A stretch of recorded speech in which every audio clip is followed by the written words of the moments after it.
Welcome back, Ben. All right. This is item number 6, Yuba City Water Regulations Ordinance Update. Okay, good evening once again. So this one, it sounds kind of dry, but honestly, I'm pretty excited about this ordinance. Water, it's not dry. So it's definitely so. So what's initiated this update was the passage of Senate Bill 998. And so with the state bill passing, it established minimum requirements for the due process regarding notifying water customers and how we go about shutting those off. And so that bill goes into effect February of next year. And so we're taking a look at the ordinance update to comply with that. But with that, we're also taking the opportunity to update the ordinance section in 4 major sections with the SB 998 requirements, water connection financing, water leak adjustment, and the emergency water restrictions, and then also address some minor grammatical and clarification edits. So, regarding SB 998 requirements, the deadline is February 1st, 2020. If approved, we're on track to have this ordinance in effect to match with that timeline. So, where are we at here? So bear with me as I kind of work through these. So the big difference in our current code compared to what we're proposing on this is that a lot of it has to do with the notifications and the timelines. And so we're going from 45-day notice to 60 days regarding when the minimum advance notice before we do a shutoff. A second notice is currently 7 days. It goes to 10 days. And then again, we have a 48-hour notice that goes out. And then it's also has to do with how we notice the water customers, not just a landlord. It also notices the physical address, the resident. And so there's also some language in there about there's a preference. They could also set up the notices, so it's phone, email, text regarding that 48-hour notice. And it also gives some flexibility on if the resident wants to assume that bill before they shut it off. So a tenant could come down and basically assume that bill prior to shutting it off. And then it also establishes some alternative payment arrangements with no shut-off will be required if a primary care provider certifies the termination of service will be life-threatening or pose a serious threat. And so the SB 998 update to this section, basically, that's the real difference of what we're proposing to implement.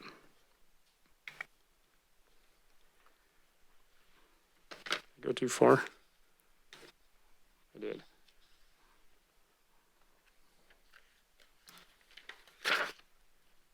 Okay, so here's an exciting one for me.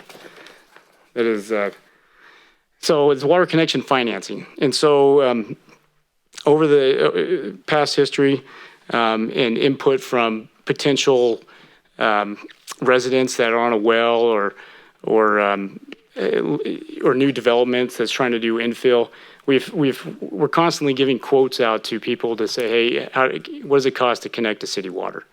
And so in a lot of the big, what comes across as one of the big hurdles for the residents is the cost. And so what we looked at is the typical cost for a 1-inch residential meter is approximately $12,000. It's around $8,500 for the connection fee, and then there's an extension fee that you pay for that portion of the pipe in the road based on the width of your property. So if it's a 50-foot wide residential property that wants to have a 1-inch service, you're looking at about a $12,000 bill. In addition to that, there's also approximately a $5,000 bill to pay for the guys to go dig up the street, put the connection, shoot the meter across, and pay for the meter. And so what we're proposing to basically, and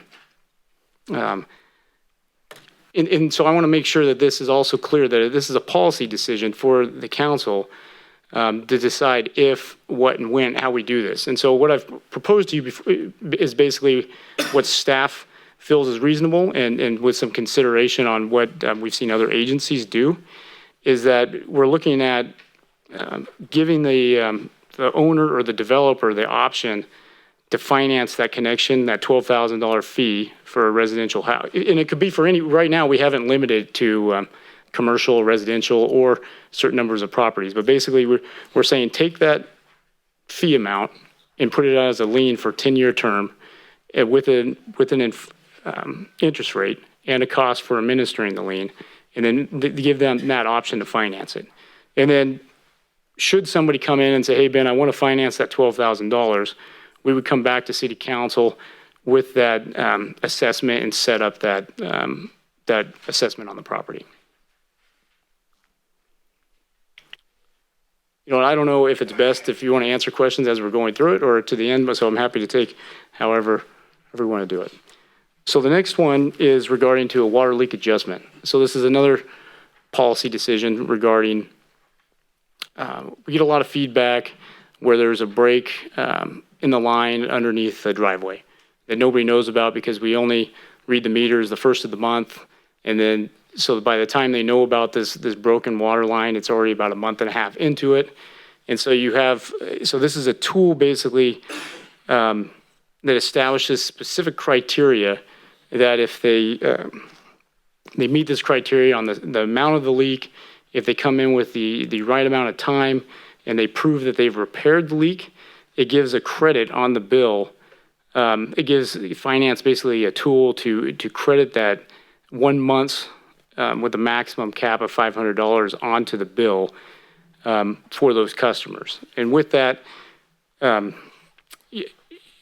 we've seen the city of West Sacramento implement this policy, and it memorializes a tool for finance to look at that and provide that customer service, and then also system-wide incentive to reduce leaks, if you know, to come in and make that repair. And then the final part is really with the emergency water restrictions. Right now, we're real specific on what the emergency water restrictions are. And what we found out with the last drought is that when the drought happens, the state usually implements their own criteria. And then also we have an urban water management plan that every 5 years we update that has specific language in that. And so instead of having specific call outs instead of having specific language that doesn't really reflect the state, what we're going to do is just reference the state and the urban water management plan. So as those change, then we're in compliance. And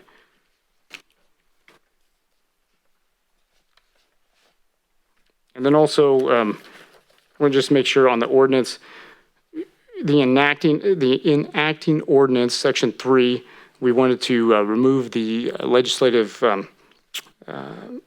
history in the ordinances, where there's at the bottom of the ordinances, we have this big laundry list of histories. And then also, just to clear up clarifications, edits, we're going to delete a reference to insert the red line draft. And so with that, I'd be happy to answer questions and go through it. Through the mayor, Mr. Moody, on the water fees financing, you referenced the city of Chico as a model that apparently, or something that you looked at. Correct. And then also in the description in the staff report, it talked about limiting to certain occupancies. Did they do that? They did not. I didn't see that when I did not call them. I read the staff report, and then we used their language as how we worked up the assessment, and I didn't come across anything that talked about limiting it. Okay. And there was some consideration on our side. If, you know, are we going to do infill development? Is it only for residential? Is it only, you know, commercial, or is it only so many multi-units? And what we kind of came back to was that right now it's wide open. We're open to input, but then also each one would have to come back to city council for approval and establishment. So I think there's a little flexibility in how we have it right now to work out some of the minutia or some of the big discrepancies if we want to, because we'd still come back to council for approval. So the action tonight to amend the ordinance does not include this, or it does include this connection financing? So right now we're introducing an ordinance that has this wording to put it in for 10 years and it's open to anybody. Okay. And It again, can be changed with the future final adoption coming in a future meeting. yeah, I don't think, it's staff's recommendation to leave it open, and it's what I'm taking from your, Yeah. okay. Thank you. Good. And this would all apply to new development as well, if Correct. applicable? So that would have an effect of lowering impact fees, at least the ones that would be due immediately? They'd be able to finance that in, or not? Yes. It would. So it definitely goes into the formula. And so that's where I didn't really talk about some of the pros and the cons is with this approach, you're not getting that money. So on a typical water connection, you have you have that $12,000 that we're asking to pay back over time. So you don't get that upfront money for the plant and the reimbursement for the pipe, but we're really not getting that right now. Right. And so, but we are having them put some money into it, and they need to pay for that upfront cost to actually construct it. So they still have, and we have that flexibility if we want to wrap it all up and finance it. And with this option, it's more of a balance. Hey, you have to pay that $5,000 to go have the guys out, dig the work and do it, but we're going to finance the extension and the connection fees. And it goes into that formula for the costs. And so I don't know if you want to call it an impact fee, Right. but it's a cost for water connection. It would be the something. total cost for the It would be development. part of the development. They'd normally have to pay up front in Absolutely. full. Okay, so that's an assistance there. And every door would have to come for approval, or can we do it by project? So if someone do a subdivision? We could do it by subdivisions or multi-units. All right, thank you. Anything else? I do. Go ahead. I guess help me understand sort of there's an upfront cost that we're going to incur or avoid for a period of time. What's the interest, how are you going to benchmark the interest rate? I guess I'm just concerned a little bit about cash flow. So the physical work that we go out to pay the guys to dig the road and buy the meter, that will be paid.